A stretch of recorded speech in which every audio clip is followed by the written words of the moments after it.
Capturan a alias Alvarito, quien sería el presunto asesino de Efraín Ruales. Policía confirmó que el arma encontrada días atrás fue utilizada en el crimen. Alcaldesa Cynthia Viteri anunció que comprará vacunas de las farmacéuticas AstraZeneca, Sputnik y Sinovac para inmunizar a Guayaquil. Presidente Lenín Moreno confirmó que sí entregará la lista de vacunados en la fase 0, cumpliendo una orden judicial. Asociación de Municipalidades del Ecuador anuncia movilizaciones el 9 de marzo para exigir el pago de la deuda del Estado. Policía halló una narcoavioneta cargada con 400 kilos de cocaína en Santa Elena. La aeronave ingresó ilegalmente a espacio aéreo ecuatoriano.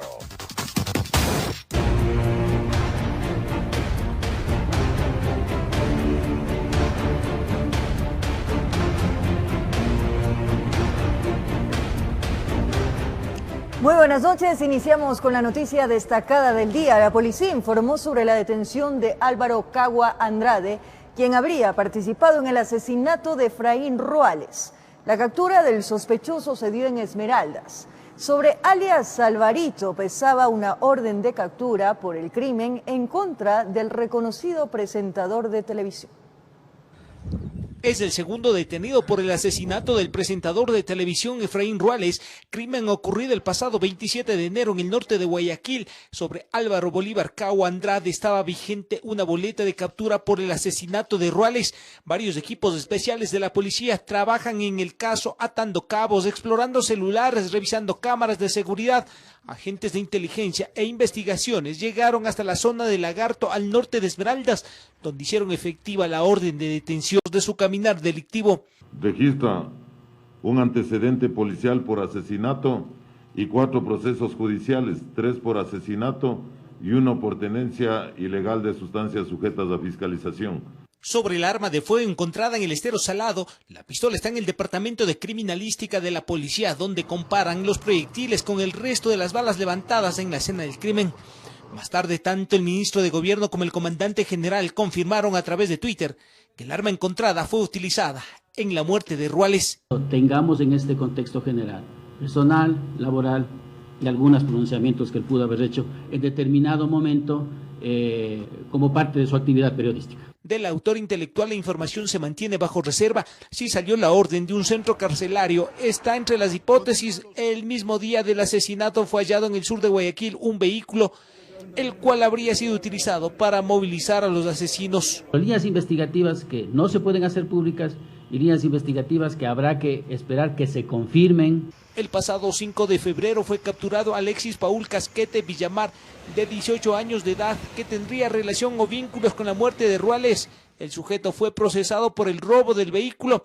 Actualmente Casquete guarda prisión en la cárcel 4 de Quito, informó Iván Casamen. En este tema, aproximadamente a las 17 horas con 30 minutos, la avioneta que trasladó a alias Alvarito arribó a Guayaquil. En estos momentos se desarrolla la audiencia de formulación de cargos por el asesinato de Efraín Ruales. Y mucha atención, en el kilómetro 11 de la vía Daule se registra un incendio de grandes proporciones en una bodega de un local de electrodomésticos. La inmensa nube de humo se puede divisar desde diferentes puntos de Guayaquil. Un equipo de nuestro noticiero se trasladó al lugar para darnos todos los detalles. Esto más adelante. Ahora les contamos que el presidente Lenín Moreno anunció que el gobierno entregará el listado de personas que han sido vacunadas en la fase 0, tal como lo dispone la justicia. Además indicó que se dio inicio a la fase 1 de inmunización con la llegada de más de 30.000 dosis Pfizer. Fue en su programa radial que el presidente Lenín Moreno anunció que el gobierno entregará el listado de personas que han sido vacunadas, específicamente en la fase piloto. Esto tras la decisión de una jueza de Quito que dio un plazo de 15 días para que el Ministerio de Salud Pública rinda cuentas sobre los contratos para la adquisición de vacunas y quienes recibieron las dosis. Entregue toda la información a la autoridad competente.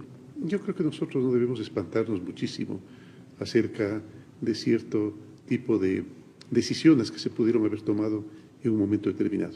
Según el primer mandatario, no ha tenido ningún acercamiento con el exministro de Salud Juan Carlos Ceballos. Dijo que su salida del país responde a recomendaciones de los abogados, pero con quien sí se reunirá Ceballos es con la Secretaría de Comunicación. E informarle acerca del sistema, el modus operandi, para poder proporcionar vacunas a personas que a lo mejor nosotros tenemos inquietud. Y con esa información, pues la justicia sabrá lo que hace. En cuanto a los avances del plan de vacunación, finalizó el plan piloto, en la que 35.866 ecuatorianos han sido inoculados. Y desde este miércoles arranca la fase 1 con la llegada del cuarto lote de dosis de la farmacéutica Pfizer. Llegan 30.000 vacunas que van a ser ya destinadas a la fase 1. Es decir, se va a empezar a vacunar a los médicos de los hospitales. Esta fase cubrirá alrededor de 2 millones de personas, en la que también están incluidos la fuerza pública, docentes, personal de sectores estratégicos, población vulnerable, adultos mayores, entre otros. En los próximos días se presentará la plataforma tecnológica que permitirá el registro para vacunarse. Se puede integrar el proceso ya primero de convocatoria, de listamiento y saber los ecuatorianos cuándo nos toca la vacuna. Según el cronograma, la semana del 8 de marzo arribarán 73.710 dosis de la farmacéutica Pfizer y está por confirmarse la fecha del arribo de las primeras 84.000 dosis de la iniciativa COVAX. Informó Priscila Cadena. La ministra de Educación indicó que los maestros serán vacunados en la fase 1. Sin embargo, los detalles aún están a la espera tras el cambio de ministro de Salud. Con la finalización de la fase 0, la vacunación contra el COVID-19 enlista diferentes sectores beneficiarios que entran en la fase 1. Entre ellos están los maestros. Siempre estuvo considerado el grupo de docentes como grupo prioritario en la fase 1. Sin embargo, dada el cambio de ministros, obviamente estoy coordinando ahora nuevamente con el nuevo ministro los detalles. ¿Cómo será? ¿Cuándo será? Sabemos que es muy próximamente. Sabemos que la próxima semana se dará una información de cómo se implementará de manera ya con las herramientas y el instructivo muy concreto de cómo se implementará este plan de vacunación. En el país existen 220.983 profesores de inicial a bachillerato. Al momento, solo 1.390 se encuentran en los planes pilotos en donde las clases son semipresenciales, pues el retorno a las aulas es voluntario y progresivo. Nosotros tenemos sentido de urgencia de, por supuesto, proteger la permanencia escolar de los niños y garantizar el derecho a la educación. Hasta el 3 de marzo, el Ministerio de Educación ha autorizado abrir sus puertas a 449 establecimientos. Con ello, se habla de que 17.000 estudiantes tienen la opción de escoger la modalidad de estudio semipresencial. A menos de 3 meses de culminar el periodo de este gobierno, esta cartera de Estado se alista para el cambio. Además, estamos haciendo un diagnóstico de transición, no solo de transformación, sino de transición, porque sabemos que nos queda muy poco tiempo y queremos que el próximo gobierno reciba todo con total orden, mayor posible, los mayores avances posibles, para que el país no pierda tiempo. El país y la educación no tienen un minuto que perder. En medio de diferentes crisis que vive el Ecuador, la educación tiene varios retos, informó Valeria Navarro. 2 millones de vacunas contra el COVID-19 adquirirá Guayaquil con 3 farmacéuticas. La compra la hará directamente y sin intermediarios. Así lo anunció la alcaldesa de Guayaquil, Cintia Viteri. El municipio de Guayaquil gestiona la adquisición de 2 millones de vacunas contra el COVID-19. La primera es la de AstraZeneca de Reino Unido. Segunda, la vacuna rusa. Tercera, la vacuna china. Ese es el orden y está basado en prioridad por la disponibilidad del producto. La negociación de la vacuna se hará directamente desde el gobierno local con las compañías proveedoras en el exterior, es decir, sin intermediario alguno, directamente del gobierno local con el que la produce. Esos 2 millones de vacunas servirán para inmunizar a 1 millón de habitantes de la ciudad. Por lotes programadas, porque no se puede vacunar simultáneamente en un mismo día a 1 millón de personas. La vacunación se dará en aproximadamente 1 mes y medio, hablo del tiempo que toma vacunar a 1 millón de personas desde que llegan las vacunas.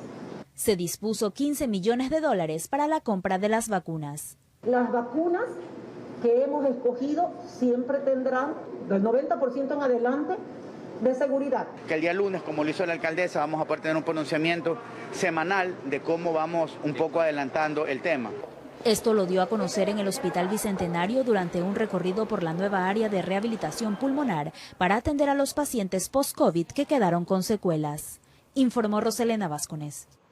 Los casos confirmados por COVID continúan en ascenso. Pichincha, con el 35.1%, es la provincia que lidera la lista. A esto se suma la alerta por el aumento de mortalidad registrada en la última semana de febrero. La provincia de Pichincha actualmente es el epicentro de contagios en el país. Según el Ministerio de Salud Pública, tan solo en la última semana de febrero, Quito registró 3.818 nuevos casos confirmados. La preocupación se intensifica, pues desde el municipio de Quito se reveló el aumento de mortalidad en lo que va del 2021. El porcentaje de exceso de mortalidad en el mes de enero estaba el 27%, ahorita está en el 44%. De la semana epidemiológica 7 a la 8 hemos tenido el reporte de 94 muertes en una semana, es un dato alto. La ocupación de camas de cuidados intensivos, así como la hospitalización, es otro tema que alarma. Santiago Carrasco, presidente de la Federación Médica de Pichincha, habla de estos dos elementos indispensables en medio de la emergencia que vive el país. El tema de los servicios, tanto de terapia como de hospitalización para COVID, están saturados.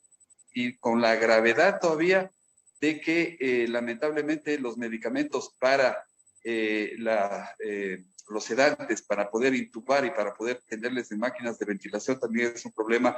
Medicamentos sedantes que asegura son escasos frente a la demanda actual, ya que el último reporte del Ministerio de Salud Pública con fecha 3 de marzo ubica a Pichincha con 101.476 casos, de los cuales 2.322 son fallecidos por COVID y 315 probables. A esto se suma el pedido de gremios y asociaciones médicas en acelerar un proceso de vacunación que pueda generar inmunidad en la población, que expertos aseguran se lograría solo si es en forma masiva. Como ha estado pasando el tema de vacunación a cuentagotas y eso en vez de favorecer realmente provoca más problemas por las variantes más agresivas, más resistentes que podríamos crear al virus. Esfuerzos que van de la mano con la corresponsabilidad ciudadana, evitando aglomeraciones y acatando las medidas de bioseguridad, que por ahora son la única barrera ante el virus, informó Caterine Aguirre. Expertos aseguran que Israel podría lograr la inmunidad colectiva en este mes de marzo, esto debido a su gran campaña de vacunación.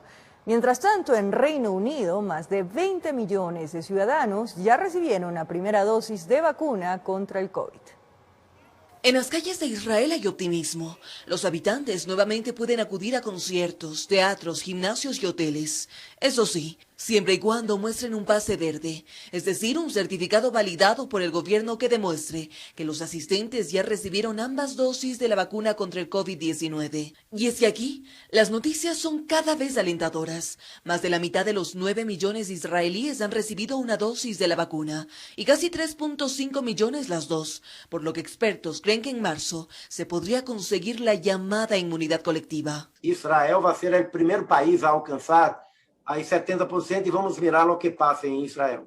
A Organização Mundial de la Saúde, ao princípio, baseada em modelos matemáticos, considerou que vacunas que demonstram eficácia maior que 50% podem ser utilizadas para proteger los individuos y para también alcanzar la inmunidad. Sin embargo, otros expertos aseguran que esta relajación no sería del todo correcta, pues con apertura de actividades de ocio marzo, también podría reflejar un nuevo repunte de casos en Israel. Pero esta nación no es la única que trae noticias alentadoras. Reino Unido registra también más de 20 millones de personas vacunadas, todas ellas al menos con una dosis, por lo que se ubica entre los países más avanzados de la inmunización. Reservé una cita por internet y todo resultó bien.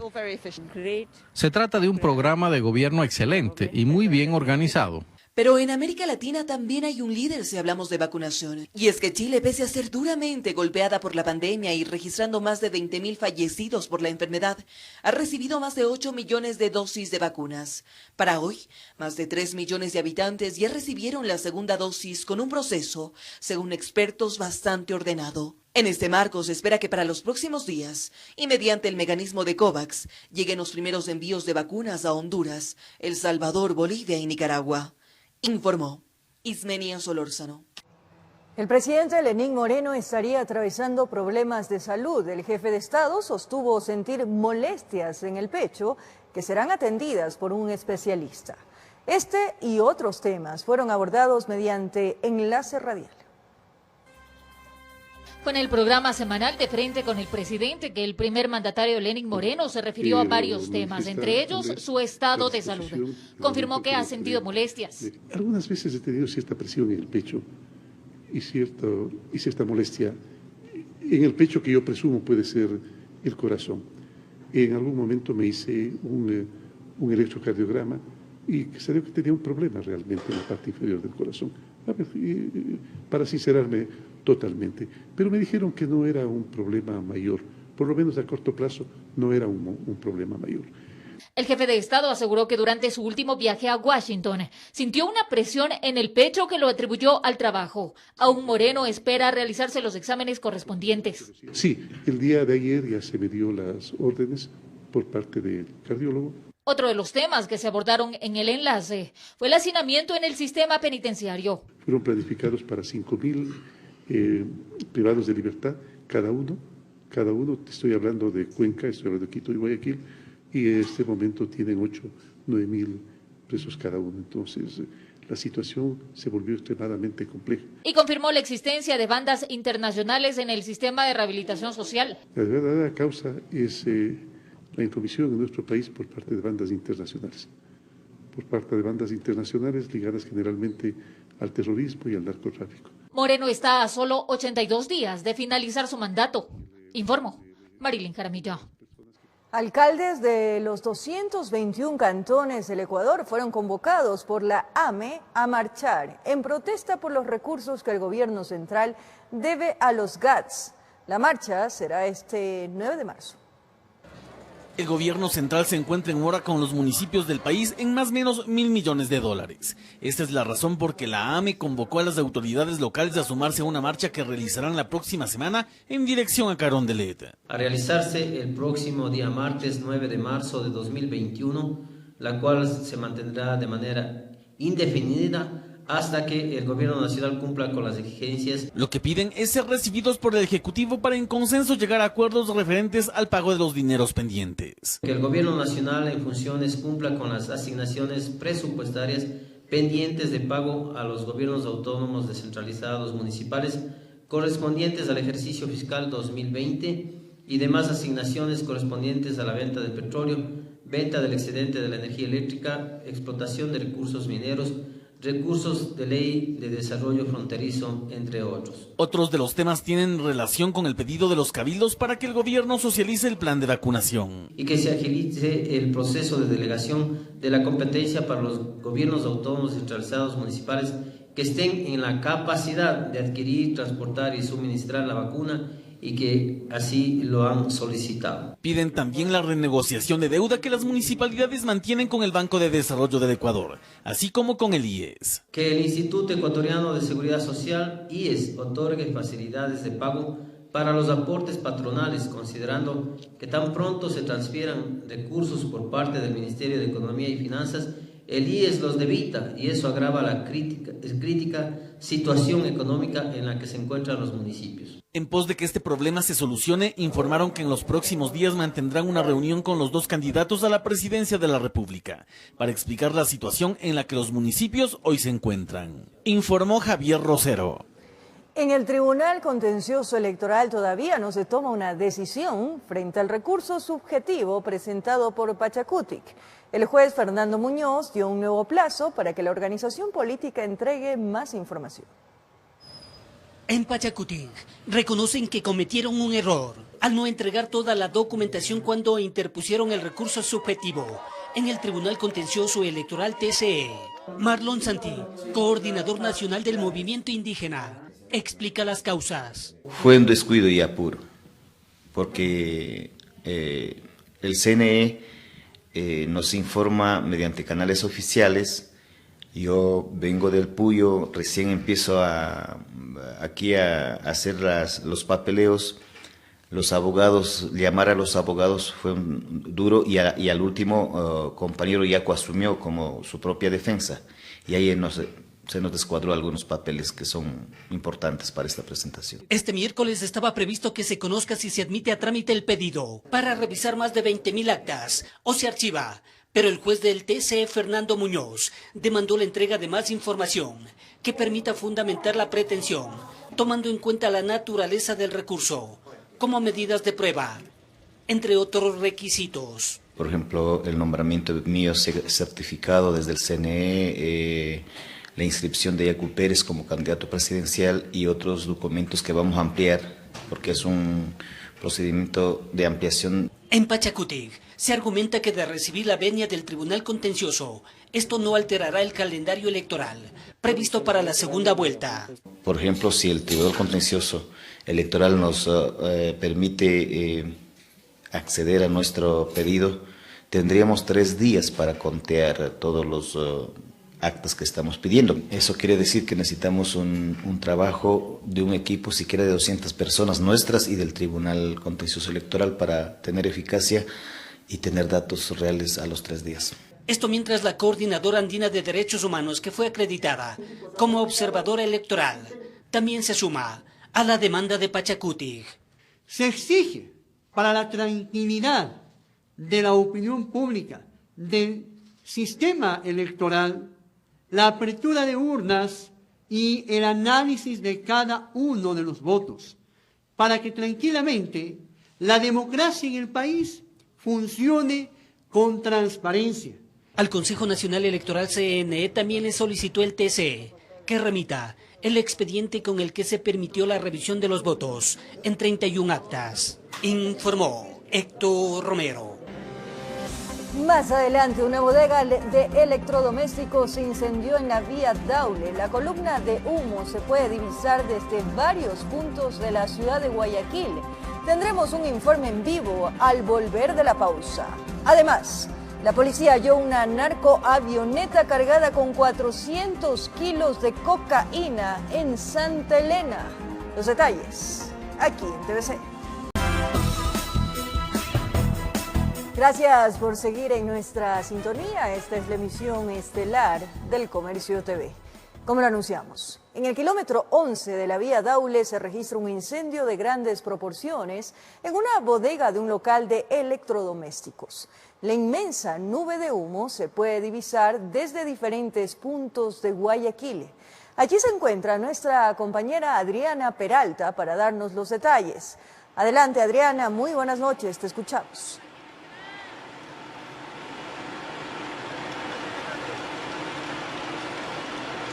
¿Qué tal, María Fernanda, queridos amigos? Muy buenas noches. En efecto, son las 19:25 y nos encontramos aquí en el kilómetro 11 de la vía Daule, donde se produjo un incendio que al momento se encuentra controlado. Pero rápidamente voy a dialogar con el coronel Martín Cucalón, primer jefe del Cuerpo de Bomberos de Guayaquil, para que él nos dé más detalles de lo que acontece. Coronel, muy buenas noches. Coméntenos, por favor, ¿cuántos bomberos se han desplegado para apagar las llamas? Sí, buenas noches. Más o menos 400 bomberos y un poco más de 40 camiones para poder apagar estas bodegas de electrodomésticos, motocicletas, muebles y enseres del hogar. ¿Pero está todo ya controlado? ¿Hay peligro de que se expandan las llamas? No, no hay ningún peligro que se expandan las llamas. Estamos terminando de apagar el fuego propiamente. Está totalmente confinado el incendio en los predios de las bodegas. Aún tenemos pues, para trabajar posiblemente 3 o 4 horas más mientras terminemos de remover los escombros. Enhorabuena, tampoco hay registro de heridos ni fallecidos. No, no tenemos ningún reporte de heridos hasta el momento. Todos los bomberos estamos bien, no hay reportes tampoco de accidentados de los propietarios de la fábrica, de la bodega, así que nos toca seguir trabajando nada más. Muchas personas querían conocer de pronto, sobre todo quienes están aquí cerca, si existía algún químico, algo que pueda poner en peligro la vida de las personas cercanas. No, no hay químicos. Aquí lo que hay son materiales plásticos, lana de vidrio, cartón, electrodomésticos, como les decía, aires acondicionados, cocinas, los tanques de gas en las cocinas están vacíos, porque esa es una norma. Básicamente es eso, aquí no hay ningún gas peligroso ni nada de eso de ahí. Pero todavía no se define por qué se originó el fuego. No, el fuego ya lo definiremos mañana seguramente cuando se hagan los respectivos peritajes para poder tener una idea más clara de qué es lo que pudo haber sucedido. Muchísimas gracias, excelente trabajo como siempre del Cuerpo de Bomberos de Guayaquil. Ese es el reporte que tenemos a esta hora de la noche, queridos compañeros. Todavía están trabajando, lógicamente, como ya escucharon, al primer jefe de la casaca roja de la urbe porteña. Tienen para unas horas más. Lo bueno es que no hay reporte ni de víctimas mortales ni de heridos. Eso es lo que tenemos que informar al momento. También algunas personas, trabajadores de empresas aledañas, horas antes, cuando llegamos recién para esta cobertura, nos dijeron que no escucharon ninguna explosión, solo pudieron divisar el humo y de ahí pues los evacuaron a tiempo. Todo está bajo control, son las 19:28. Ustedes tienen más información desde estudios, mientras nosotros vamos a continuar aquí. Así que podrán contactarse cuando así la información lo amerite. Adelante.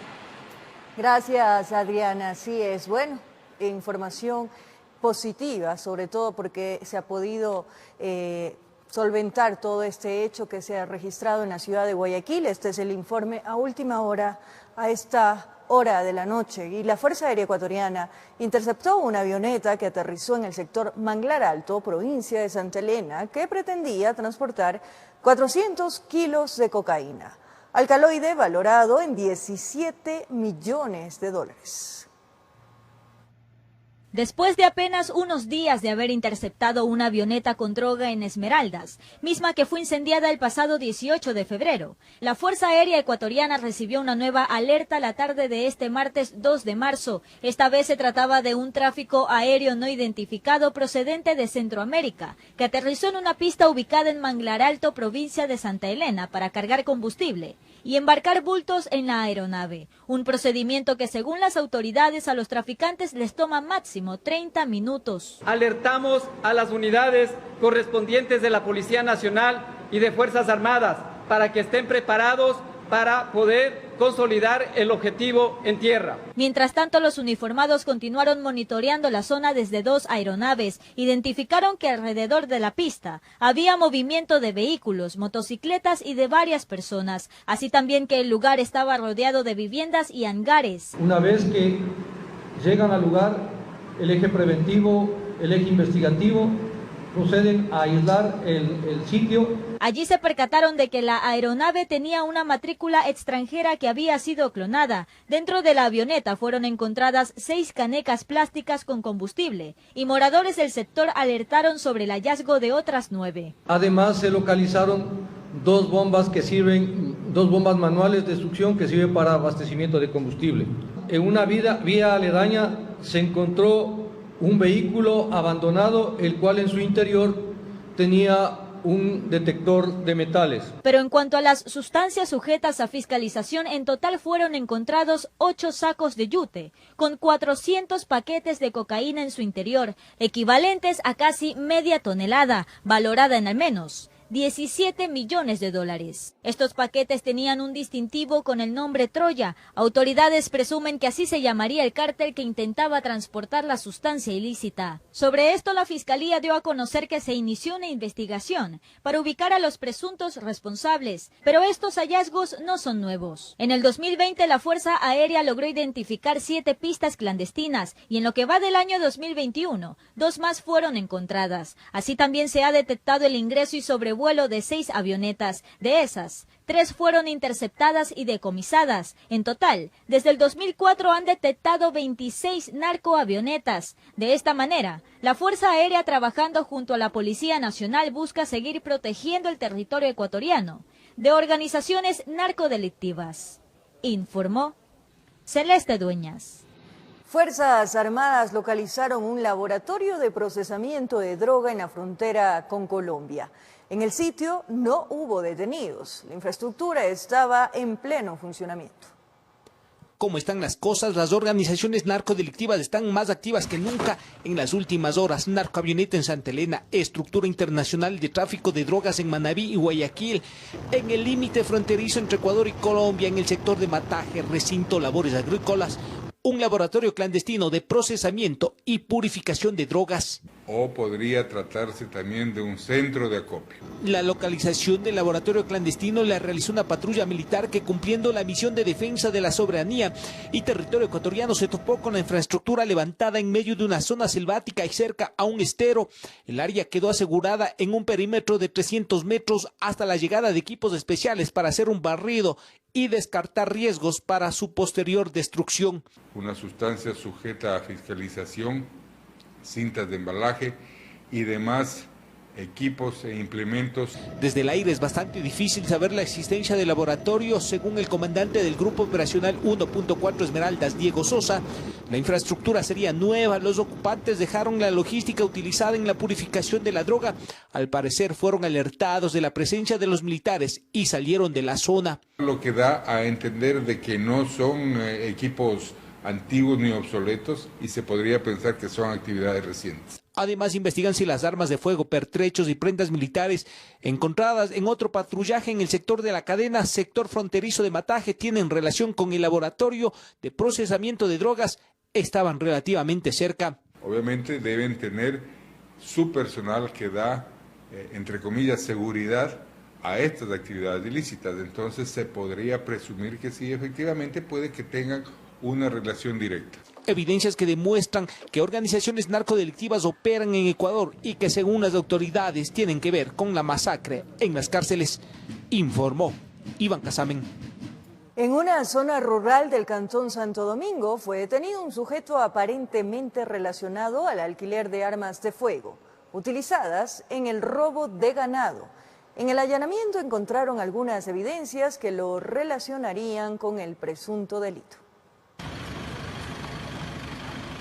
Varias semanas de trabajo en campo permitieron confirmar información entregada por fuente humana que en un domicilio ubicado en la vía San Jacinto del Búa se almacenaban armas de fuego. Agentes de la Unidad de Investigación contra el Abigeato llegaron hasta la zona donde varios finqueros perdieron sus cabezas de ganado, es decir, se les llevaron las vacas de leche y carne. Las primeras investigaciones nos dan a que efectivamente podría ser utilizada como un centro de acopio de las armas que son utilizadas para el delito de abigeato. Con la respectiva orden de allanamiento y con la colaboración de elementos del Grupo de Operaciones Especiales, los uniformados ingresaron a la casa de construcción mixta, donde encontraron una subametralladora y una escopeta, además de cartuchos. Según los seguimientos, las armas eran rentadas a grupos delictivos que se movían por los sectores rurales. Acompañadas de munición específica para este tipo de armas, en donde también se encontró a un sujeto de nacionalidad ecuatoriana, el mismo que fue aprehendido por el delito de tenencia y porte de armas de fuego.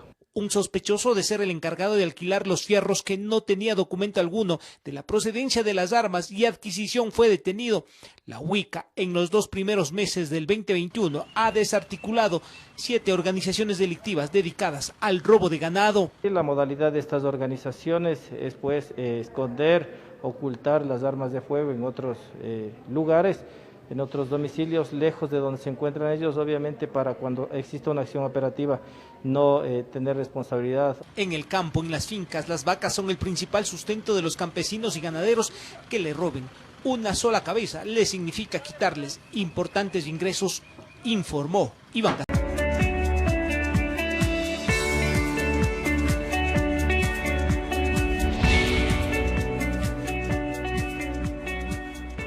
El gobierno ecuatoriano recibió una propuesta para ampliar la reserva marítima de Galápagos a cambio de un canje de deuda externa. A pesar de que este modelo ya ha sido aplicado en nuestro país y diferentes partes del mundo, representantes de los sectores pesqueros rechazan la iniciativa, pues aseguran que generaría pérdidas para el sector.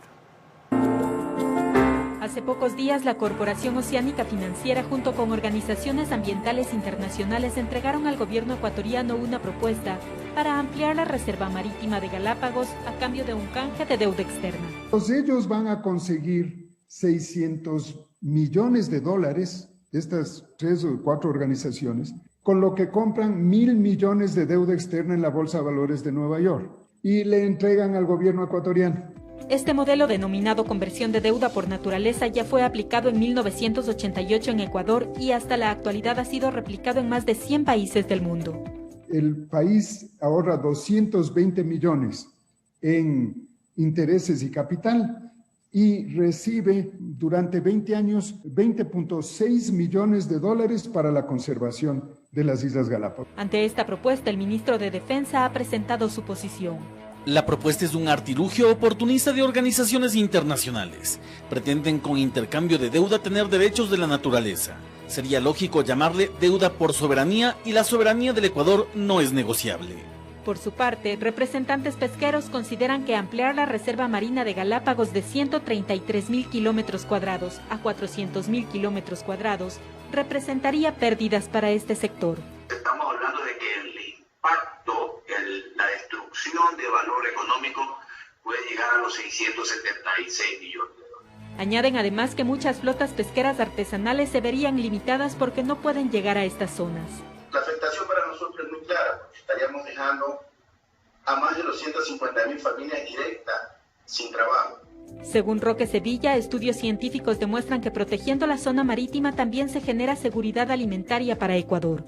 Si nosotros protegemos el 5% de los mares, va a aumentar en 20% la producción pesquera mundial.